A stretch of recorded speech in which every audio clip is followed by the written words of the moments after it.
అయోధ్యలో భవ్యరాముడు జనవరి 22న కొలువుదీరనున్నాడు.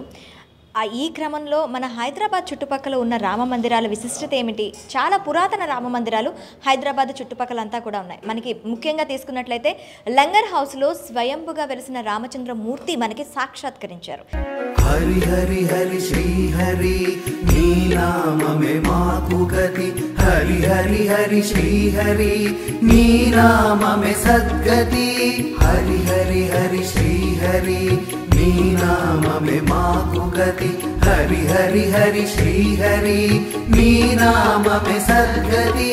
గోవింద హరే గోపాల హరే గోవింద హరే. రామచంద్రమూర్తి ఇక్కడ ఎలా సాక్షాత్కరించారు, ఏ టైంలో కొలువు తీరారు అనే పూర్తి వివరాలు తెలుసుకుందాం. నమస్తే जी, ये टेम्पल है ना, ये टेम्पल कब से हुआ है? जय श्री राम, जय श्री मन्नारायण। श्री रामचंद्र जी मठ, संगम, लंगर हाउस, बापू घाट। ये राम जी का मंदिर मठ बहुत प्राचीन है। ये 800 साल पुराना मठ है। ये बाबा रामदास जी महाराज के टाइम से परंपरा से ये चलते हुए आ रहे हैं। ये मठ बाबा रामदास जी गोलकुंडा किला में निजाम अपना मैनेजर उनको बना लिए थे। तो भक्त रामदास जी राम जी का बहुत ही ध्यान पूजा पाठ करते थे और वहाँ के जो हिसाब किताब के काम थे वो भी करते थे।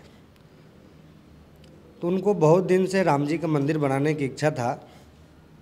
तो उस टाइम उनको पास पैसा 3,65,000 रुपया कहीं से आए थे।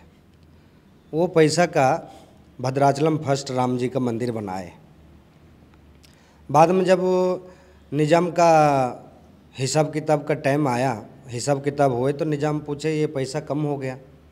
तो बोले महाराज मैं इसका मंदिर बना दिया हूँ भद्राचलम। तो बोले ये पैसा कौन देगा? तो बोले मेरे पास तो पैसा है नहीं, जिसका मैं मंदिर बनाया हूँ वही पैसा देगा। तो बोले ठीक है, जिस दिन पैसा देगा आप उस दिन जाएंगे। तो उनको गोलकोंडा किला में कारागार में उनको डाल दिए। काफ़ी टाइम के बाद उनको जो है सो राजा के सपने में आए, आपके पैसा मिल गया, आप हमारा भगत के छोड़ दीजिए। तो निजाम जब उठ के देखे तो उसके टेबल के ऊपर सोने चांदी हीरे जबरात पूरा जमा थे। निजाम अपना सिपाही को आदेश दिए, बोले जाओ उनको कारागार से मुक्त कर दो। तो आए जब कारागार को ताला खोले, ताला खोलने के बाद में बोले आज बरसों बाद ताला क्यों खोल रहे? बोले आपके आदमी आए पैसा दे के चले गए। तो बोले नहीं मैं ऐसे नहीं जाऊंगा। तो बोले क्यों? तो बोले जो पैसा देने के लिए आए वो लेके जाएंगे जब जाऊंगा मैं। तो मन में विचार करें, मैं जिनके लिए इतना मेहनत किया हूँ, परिश्रम किया हूँ, तपस्या किया हूँ, मेरे को दर्शन नहीं दे के इसको दर्शन दे के चले गए। इसीलिए वो आके लेके जाएंगे जब मैं जाऊंगा। तो राम जी फिर दुबधाम पर गए। राम जी फिर वहाँ आए, वहाँ आके फिर राम जी ताला खोल के फिर उनको लेके आए यहाँ पे, जहाँ पर राम जी अभी विराजमान है। यहाँ पे बहुत भारी पीपल का वृक्ष था, उसके नीचे बैठे। फिर बैठ के पूछे भक्त रामदास जी से आपकी इच्छा क्या है? तो बोले हमारा इच्छा यही है, मैं तो आपको दर्शन कर लिया हूँ, लेकिन आने वाले टाइम में व्यक्ति आपको इसी रूप में यहाँ पर दर्शन करे, आप जिस रूप में आए हैं। तो राम जी उसी रूप में यहाँ पर विराजमान हुए। कहीं पर भी आपको राम जी का मोछ नहीं दिखेगा, यहाँ पर राम जी को आपको मोछ दिखेगा। अच्छा। और उस टाइम से ये कर्जा मुक्त राम जी हैं। जो भी व्यक्ति को कर्जा से परेशानी रहता है, कर्जा हो जाता है, वो यहाँ आके प्रदक्षिण लगाने से कर्जा मुक्त हो जाते हैं। कितनी टाइम पे? 41 डेज यहाँ प्रदक्षिणा 108 बार लगाना। अच्छा, రోజు 41 రోజులు 108 ప్రదక్షిణ। हाँ, वो 108 प्रदक्षिण लगाना, वो कर्जा मुक्त हो जाते हैं। अच्छा। तो ये कर्जा मुक्त राम जी हैं। और इस मठ का इतिहास बहुत भारी भारी है। यहाँ पे 16 पीठाधिपति हो चुके हैं अभी तक। और ये अयोध्या दिगंबर अखाड़ा कितना पीठाधिपति हो रहे हैं? 16। 16। हाँ, 16 पीठाधिपति यहाँ पे हो चुके हैं। और ये अयोध्या दिगंबर अखाड़ा से रिलेटिव मठ है। यहाँ आज भी साधु परंपरागत से चलते ये आ रहा है। ये मठ का वैष्णव संप्रदाय से अयोध्या दिगंबर अखाड़ा से लिंक है, और कोई भी साधु परंपरा से जो बनते हैं वो वहीं से भेजते हैं। तो यहाँ पर साधु का राम जी का आशीर्वाद से साधु के अंडर में चलते ही है। और यहाँ पर 3 उत्सव बहुत भारी भारी कार्यक्रम होते हैं जहाँ लाखों आदमी आते हैं। श्री रामनवमी, ब्रह्म उत्सव, वैकुंठ एकादशी, ये उत्तर द्वार खोलते हैं। और मेन मंदिर का प्रोग्राम कार्तिक पूर्णिमा। तो ऐसा बताते हैं जब राम जी जब आए थे तो कार्तिक मास में यहाँ जो है सो बैठे थे, विराजमान हुए थे। अच्छा, कार्तिक मास में वो तो बैठते थे। हाँ, ऐसा बताते हैं। तो उस टाइम से कार्तिक पूर्णिमा के मेला यहाँ बहुत भारी विशाल आयोजन होते हैं यहाँ। अच्छा। हाँ, 3 दिन के कार्यक्रम रहते, तो वो बहुत भारी उत्सव मेला होते कार्तिक पूर्णिमा का। और 3-4 प्रोग्राम तो बहुत भारी संख्या में होते। और उसी उपलक्ष्य में उस टाइम राम जी 14 साल के वनवास में आए थे अयोध्या। ये बार राम जी 500 वर्ष के बाद में आ रहे हैं। तो अयोध्या आ रहे हैं, ये हमारे हिंदू धर्म के लिए बहुत बड़ा गौरवशाली दिन है। ये 22 जनवरी को उस उपलक्ष्य में यहाँ सुबेरे राम जी का अभिषेक पूजा पाठ होगा। वो जनवरी 22 में उधर ही भी पूजा कर रहे थे। हाँ, इधर भी अभिषेक होगा, राम जी का पूजा पाठ होगा। और उसके बाद में सुंदरकांड का पाठ, रामचरितमानस का, और हवन चलेगा। और अयोध्या में जो लाइव प्रोग्राम चलेगा, यहाँ एक LED TV लगा रहे हैं बड़ा, जो अयोध्या लाइव चलेगा प्रोग्राम, वो यहाँ पर बाहर चलेगा। उस दिन करीब 5 से 10 हज़ार आदमी का अन्नदान प्रोग्राम है। और शाम में 21,000 दिया लगा रहे हैं मंदिर में उस दिन।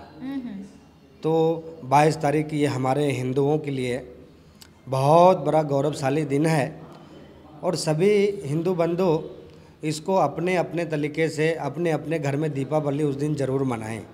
हमारे बहुत बड़ा दिन है उस दिन, तो इसको जैसा जैसा मनाएं वो, और उससे बढ़ के खुशी अपने को क्या हो सकता है, ये है। अच्छा, वो तो जनवरी 22 वो तो डेट दिया था, वो दिन में टेम्पल प्रतिष्ठा हो रही है बोल के बोलते हैं। क्यों वो दिन चूज करें? हमारे हिंदू धर्म में जो भी काम होते हैं वो शास्त्र संबंधित काम होते हैं। उस दिन शास्त्र में बहुत बड़ा योग उस दिन का है, और उस टाइम मुहूर्त है। वो मुहूर्त के हिसाब से सब काम हमारे। और मुहूर्त बल कैसे देखती है? मुहूर्त पंचांग के हिसाब से देखते हैं। ये राम जी के जो मुहूर्त दिखाए गए हैं वो काशी में एक महाराज हैं, उनसे दिखाया गया है। तो महाराज 3 महीना तक की डेट देखे, लेकिन 3 महीना में बोले 22 जनवरी का बहुत अच्छा मुहूर्त है, इसी मुहूर्त में बैठाया जाए। तो इसी प्रकार से अयोध्या में जिस प्रकार से हो रहा है, बहुत भारी उत्सव है अयोध्या में। तो जो अब भारत का प्रधानमंत्री बोलिए, चाहे वो भारत की राजा बोलिए, तो जो उसका निर्णय होता है वो अटल होता है। तो निर्णय के अनुसार से ये हमारे गौरव के दिन है, ये गौरवशाली दिन है। गौरवशाली दिन को जो राम जी जो बैठ रहे हैं वहाँ, तब समझ जाइए अपने आप में वो कितनी भारी दिन होगा। वो दिन के सबके इंतज़ार था, वो दिन का टाइम उस दिन आ गए। उस दिन राम जी विराजमान हो रहे हैं अपने मंदिर में। ఓకే, థ్యాంక్ యూ అండి, థ్యాంక్ యూ వెరీ మచ్. చూసారు కదా, రామ మందిరం జనవరి 22 అనేది చాలా ప్రత్యేకమైన దినం. దీన్ని కాశీలో ఒక మఠ పీఠాధిపతి దీన్ని డేట్ని ఫిక్స్ చేయడం ద్వారా ఆ డేట్ని చూస్ చేసుకొని ఆ రోజు విశిష్టంగా అక్కడ రామ మందిర ప్రతిష్టతో ఏమైతే జరుగుతుందో ఆ ప్రతిష్టకు అనుసంధానంగా ఇక్కడ రామచరిత్ర మానస్, హనుమాన్ చాలీస్ ఇలాంటి పఠనాలు జరుగుతూ మనకి అక్కడి నుంచి ఏదైతే ప్రోగ్రామ్ అవుతుందో అది లైవ్ ద్వారా ఇక్కడ మనకి వీక్షించే అవకాశాలు కూడా కల్పిస్తామని చెప్పి టెంపుల్ యాజమాన్యం చెప్తున్నారు. हरि हरि हरि श्री हरि नी नाम में माकु गति हरि हरि हरि श्री हरि नी नाम में सद्गति हरि हरि हरि श्री हरि नी नाम में माकु गति हरि हरि हरि श्री हरि నీ నామమే సద్గతి. మూచుకుందు మహానది అంటే మన మూసీ నది ఇక్కడ ప్రవహిస్తున్న సంగతి తెలిసిందే. ఆ నదికి ఉన్న ప్రాముఖ్యత ఏంటి, అది ఎప్పుడు పుట్టింది, ఎలా పుట్టింది అనే విశేషాలు కూడా తెలుసుకుందాం. నమస్తే జీ. ఓ మూచుకుందు महानदी वो तो अभी तो ये टेम्पल की परिवाहक में प्रवाहित होता है. वो नदी का हिस्ट्री क्या है, वो कब हुआ है, वो कैसे हो जाए हैदराबाद से जाती है? ये मुचकुंदा नदी ऐसा है, ये भारत की तीसरी नदी ऐसा है जो सूरज भगवान के विपरीत चलता है. आप कभी भी कोई सा भी नदी के तट पे जाइए तो नदी जो है सो पूरब से लेके पश्चिम की ओर चलता है, लेकिन ये नदी ऐसा है जो पश्चिम से पूरब की ओर चलता है. एक मुचकुंदा नदी और एक गोदावरी और एक सरजुग नदी जो अयोध्या में है. ये तीनों नदी सूरज भगवान के विपरीत चलता है. नंबर 1. नंबर 2, मुचकुंदा नदी का महत्व ये है, आज भी इस नदी में जो अस्थि विसर्जन करते हैं वो 75% पत्थर में कन्वर्ट हो जाते, 25% हड्डी रहते हैं. आज भी यहाँ बहुत बड़े बड़े लोग के अस्थि आते हैं. यहाँ महात्मा गांधी का है, इंदिरा गांधी का है, राजीव गांधी का है, संजय गांधी का है, अटल बिहारी वाजपेयी के भी यहाँ पर अस्थि आए थे. तो ये नदी का बहुत भारी महत्व है. लेकिन आज जो है कभी कभी दुख होता है मन में, इतनी भारी नदी जिसका इतना गौरव हो जो नाला में कन्वर्ट हो गया. अभी नाला ही है पूरा वो, लेकिन फिर भी महत्व देने वाले महत्व देते हैं. एक प्राचीन नीचे शिवालय मंदिर भी हैं, एक सती माता की मंदिर है जहां आज भी लोग कार्तिक पूर्णिमा को आस्था में जितनी लोग की श्रद्धा है वहां आके पूजा पाठ करते हैं. एक छोटा सा मैं वहां गुंडम बनाया हूं, उसमें आदमी कार्तिक पूर्णिमा को डुबकी लगा के जाते हैं लोग. अच्छा. हाँ, तो ये नदी की इतनी भारी महत्व है. वो नदी कहाँ हुआ है, कैसे हैदराबाद तक आ रहे हैं? विकाराबाद में अनंतगिरी है ना, वो अनंतगिरी से वो नदी का प्रचलन हुआ है. अनंतगिरी से वो नदी चला है. अच्छा. विकाराबाद अनंतगिरी है, वहाँ से वो अनंतगिरी की भी बहुत भारी हिस्टोरी इतिहास है, लेकिन ये नदी वहीं से चले हैं. मुचकुंद बोल के वहाँ एक महाराज थे, महाराज बहुत तपस्या करते थे और वो वास्तविक में अनंतगिरी ऐसा हम लोग कभी कभी जाते हैं तो वहाँ ऐसा दिखता भी है, यहाँ कोई तपस्वीर हुआ था, वहाँ से ये नदी का प्रचलित हुआ है. अच्छा. अनंतगिरी से. Thank you.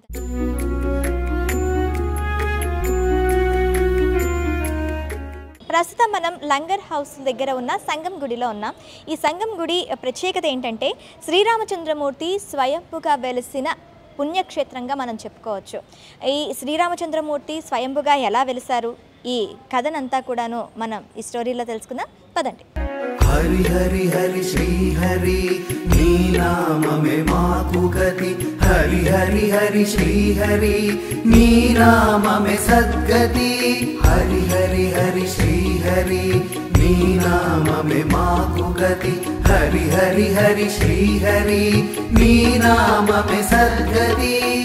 రామదాసు చరిత్ర అందరికీ తెలిసిందే. మరి ఆ రామదాసు వల్లే ఇక్కడ కూడా శ్రీరామచంద్రమూర్తి వెలిసారు అనే సంగతి మనకి ఇక్కడ కథనాల బట్టి తెలుస్తోంది.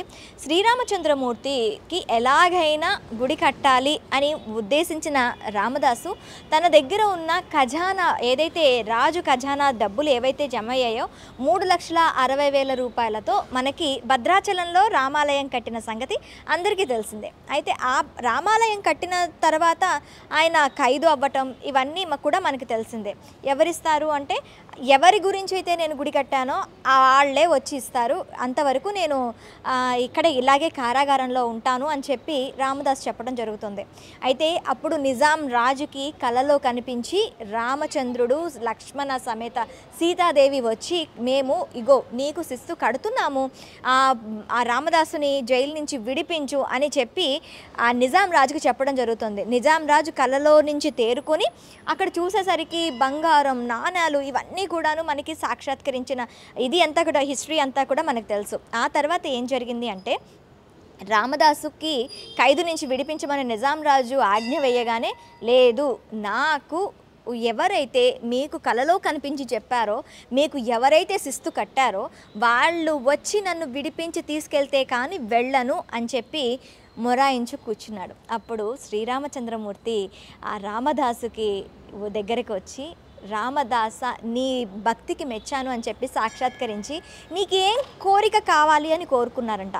ఆ కోరిక మేరకు మీరు నాకు ఇప్పుడు ఎలా అయితే దర్శనం ఇచ్చారో ఆ దర్శనం ప్రకారమే ఇక్కడ మీరు కొలువు తీరాలని చెప్పి శ్రీరామదాసు కోరుకోవటం జరిగిందంట. ఆ కోరుకున్న తర్వాత అందుకనే ఇక్కడ మనకి ఆలయంలో రాముడు లక్ష్మణుడు కూడాను మీసాలతో ఉంటారు. ఇక్కడ మీసాలతోని ఆ రామదాసు కోరుకునే విధంగా వెలియటంతో ఇక్కడ వెలియడం జరిగింది. ఆ తర్వాత ఇంకా అలా అంటే ఇక్కడ మెయిన్గా ఏంటి అంటే ఎందుకు పూజలు చేస్తారు అంటే ఎవరికైనా అప్పులు ఉంటే రుణం ఉంటే రుణ విమోచన శ్రీరామచంద్రమూర్తిగా ఇక్కడ కొలువు తీరారు. ఇది కూడాను రామదాసు కోరిక మేరకే. ఎవరైతే అప్పుల బాధలు ఉంటాయో ఆ అప్పుల బాధలు తీర్చే విధంగా రుణ విమోచన కలిగించే విధంగా ఇక్కడ రామచంద్రమూర్తి వెలేయటం జరిగింది. మనకి ఇక్కడ ఎవరైనా కోరికలు ఎవరికైనా అప్పులు ఉన్నవాళ్ళు ఒక 41 రోజులు 108 ప్రదక్షిణలు చేశారు అంటే వాళ్ళకి మొత్తం అందే కూడా రుణం తీరుతుంది అని కూడాను ఇక్కడ నానుడి. ఇకపోతే ఇక్కడ కార్తీక మాసంలో కార్తీక పౌర్ణమికి ప్రత్యేక పూజలు చేస్తూ ఉంటారు. కార్తీక మాసమే ఎందుకు అంటే ఇక్కడ స్వామివారు స్వయంభుగా వెలిసింది కార్తీక మాసం రోజునే అని చెప్పి అంటున్నారనమాట. కార్తీక మాసంలో ఎక్కువగా పూజలు నిర్వహిస్తూ ఉంటారు. అలాగే కార్తీక పౌర్ణమి రోజు విశిష్ట పూజలు అనేవి ఇక్కడ జరుగుతూ ఉంటాయి. ఇకపోతే మనకి జనవరి 22 అక్కడ అయోధ్యలో ఏవైతే జరుగుతున్నాయో పూజలు కూడాను ఆ పూజలన్నీ కూడా లైవ్ టెలికాస్ట్ ఇక్కడ జరుగుతూ ఉంటాయి. దానికి అనుసంధానంగా ఇక్కడ రామచరితమానస్, తులసీదాస్ చరిత్ర, అలాగే హనుమాన్ చాలీసా ఇలాంటివన్నీ కూడా స్తోత్రాలు జరుగుతాయని చెప్తున్నారు. సో ఇంకెందుకు ఆలస్యం, ఎవరైనా అక్కడ అయోధ్యకు వెళ్ళి రాముని దర్శించుకోలే వాళ్ళు ఎవరైనా ఉంటే ఇక్కడ ఆ రామచంద్రమూర్తిని దర్శించుకోవడానికి వచ్చి తరిస్తారని కోరుకుంటున్నాం. మరొక ఇంట్రెస్టింగ్ అంశంతో మేము ముందుకు వస్తాం. Stay with us.